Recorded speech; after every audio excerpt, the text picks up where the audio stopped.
कायनात की पैदाइश और पहला इंसान। बिस्मिल्लाहिर्रहमानिर्रहीम। तमहीद। कुरान पाक इन तारीखी वाक़ियों को सिर्फ इसलिए नहीं बयान करता कि वे वाक़िए हैं जिनका एक तारीख में लिखा होना ज़रूरी है, बल्कि इसका एक ही मकसद है, वह ये कि वह इन वाक़ियों से पैदा होने वाले नतीजों से इंसान की हिदायत व रहनुमाई के लिए नसीहत और इबरत बनाए और इंसानी अक्ल व जज़्बात से अपील करे कि वे फितरत के कानूनों के सांचे में ढले हुए इन तारीखी नतीजों से सबक हासिल करें और ईमान लाएं कि अल्लाह की हस्ती एक इनकार न की जा सकने वाली हकीकत है और कुदरत का यही हाथ इस कायनात पर कारफरमा है और इसी मजहब के हुक्मों की पैरवी में फलाह व नजात और हर किस्म की तरक्की का राज छिपा हुआ है, जिसका नाम फितरत का मजहब या इस्लाम है। कससुल कुरान से लिया गया। पहला इंसान हजरत आदम अलैहिस्सलाम के बारे में कुरान मजीद ने जो हकीकतें बयान की हैं, उनके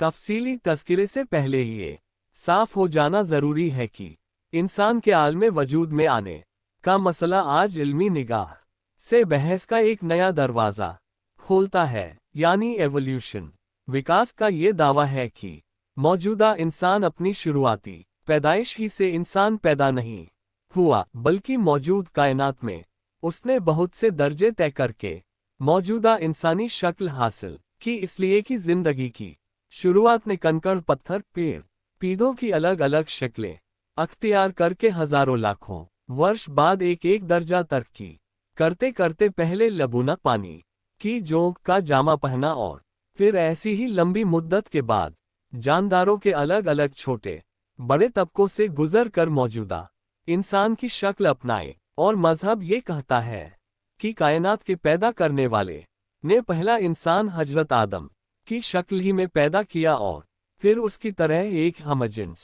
मखलूक हवा को वजूद देकर दुनिया में इंसानी नस्ल का सिलसिला कायम किया, और यही वह इंसान है जिसको कायनात के पैदा करने वाले ने तमाम पैदा की हुई चीज़ों पर बरतरी और बुजुर्गी अता फरमाए और अल्लाह की अमानत का भारी बोझ उसके सुपुर्द फरमाया और कुल कायनात को उसके हाथ में सधाकर जमीन के खलीफा और नायाब होने का शर्फ उसी को बख्शा। अब सोचने की बात यह है कि एवोल्यूशन और धर्म के बीच इस खास मसले में इल्मी तजाद, विरोधाभास है या तत्वीक मेल की गुंजाइश निकल सकती है, खास तौर से जबकि इल्म और तजुर्बे ने ये सच्चाई खोलकर रख दी है कि दीनी और मजहबी हकीकतों और इल्म के दरमियान किसी भी मामले में टकराव नहीं है। अगर ज़ाहिरी सतह पर कहीं ऐसा नज़र भी आता है तो वह इल्म की हकीकतों के छुपे होने की वजह से नज़र आता है, क्योंकि बार बार ये देखा गया है कि जब भी इल्म की छुपी हकीकतों पर से पर्दा उठा तो उसी वक्त तजाद भी जाता रहा और वही हकीकत निखर कर सामने आ गई जो अल्लाह की वहिया के जरिए जाहिर हो चुकी थी। दूसरे लफ्ज़ों में कह दीजिए कि इल्म और मजहब के दरमियान अगर किसी वक्त भी तजाद नजर आया तो नतीजे के तौर पर इल्म को अपनी जगह छोड़नी पड़ी और अल्लाह की वहिया का फैसला अपनी जगह अटल रहा। इस बुनियाद पर इस जगह भी कुदरती तौर पर यह सवाल सामने आ जाता है कि इस खास मसले में हकीकत हाल क्या है और किस तरह है। जवाब ये है कि इस मामले में भी इल्म और मजहब के दरमियान कोई टकराव नहीं है, अलबत्ता यह मसला चूंकि बारीक और गूढ़ बातें अपने भीतर समोए हुए है, फिर भी यह हकीकत इस जगह हमेशा नजरों में रहनी चाहिए कि पहला इंसान जो कि मौजूदा इंसान की नस्ल का बाबा आदम है, भले ही तरक्की एवोल्यूशन के नजरिए के मुताबिक दर्जा इंसानी शक्ल तक पहुंचा हो या पैदाइश की शुरुआत ही में इंसानी शक्ल में वजूद में आया हो, इल्म और मजहब दोनों का इस पर इत्तिफाक सहमति है कि मौजूदा इंसान ही इस कायनात की सबसे बेहतर मखलूक है और अक्ल और सूझबूझ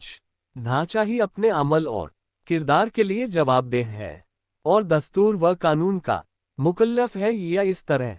समझ लीजिए कि इंसानी किरदार और उसके इल्मी और अमली साथ ही अखलाकी किरदार को देखते हुए इस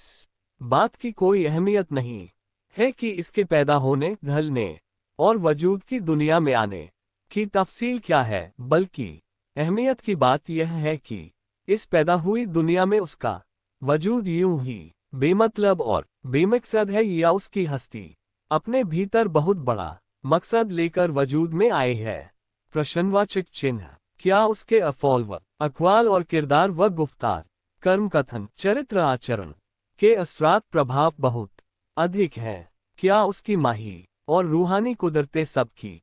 बेकार और बेनतीजा हैं, या कीमती फलों से लदी हुई और हिकमत से भरी हुई हैं? और क्या उसकी जिंदगी अपने भीतर कोई रोशन व ताबनाक हकीकत रखती है और घोर अंधेरे वाले भविष्य मुस्तकबिल का पत्ता देती है, और उसका माजी व हाल अपने मुस्तकबिल को नहीं जानता? बस अगर इन हकीकतों का जवाब नहीं में नहीं बल्कि हाँ में है, तो फिर कुदरती तौर पर यह मानना ही होगा कि उसकी पैदाइश की कैफियत दशा पर बहस की जाए, उसके वजूद के मकसद पर पूरी निगाह रखी जाए और यह मान लिया जाए कि पैदा की हुई चीज़ों में सबसे बेहतर हस्ती का वजूद बेशक बड़े मकसद का पता देता है, और इसलिए उसकी अखलाकी कंदरों का ज़रूर कोई मसले आला बड़ी नंजीर और उसकी पैदा करने का कोई मकसद है। कुरान पाक ने इसीलिए इंसान से मुताल्लिक पॉजिटिव और निगेटिव हर दो पहलू को वाज़ेह करके इंसानी हस्ती के बड़प्पन का ऐलान किया और बतलाया है कि कायनात के पैदा करने वाले और बनाने संवारने वाले की कुदरत में इंसान की पैदाइश सबसे बेहतर का दर्जा रखती है, और इसी वजह से वह तमाम कायनात के मुकाबले में बड़े होने और अजीम होने का हकदार है, और अपने कामों और तरीकों की वजह से बेहतर वही अल्लाह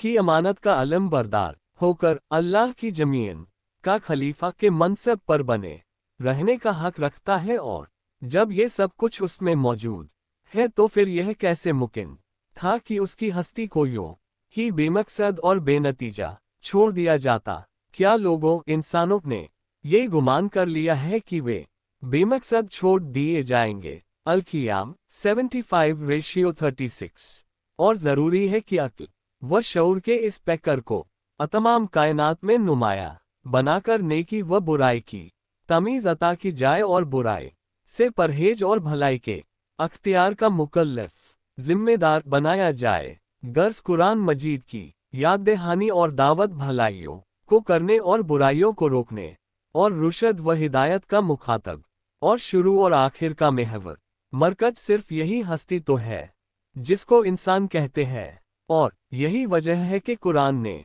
पहले इंसान की पैदाइश की कैफियतों और तफसीलों को नज़रअंदाज करके उसके शुरू और आखिर को ही यह अहमियत दी है। इल्मी बहसों से मुतालिक इस्लामी नुक्ता-ए-नज़र दृष्टिकोण। असल में इसकी इल्मी बहसों के लिए इस्लाम की तालीम यह है कि जो मसले यकीन और मुशाहदे के इल्म की हद तक पहुँच चुके हैं, और कुरानी इल्म और अल्लाह की वहिया इन हकीकतों का इनकार नहीं करती, क्योंकि कुरान मुशाहदे और हिदायत का कभी भी इनकार नहीं करता, तो उनको बिना किसी शक के मान लिया जाए, इसलिए कि ऐसी हकीकतों का इनकार बेजा तसुब और तंगनज़री के सिवा और कुछ नहीं, और जो पहले अभी तक यकीन की इन मंजिलों तक नहीं पहुँचे जिनको मुशाहदा और हिदायत कहा जा सके, जैसा कि बहस में आया मसला है, तो इनके बारे में कुरान के मतलबों में ताबील नहीं करनी चाहिए, और खामखाही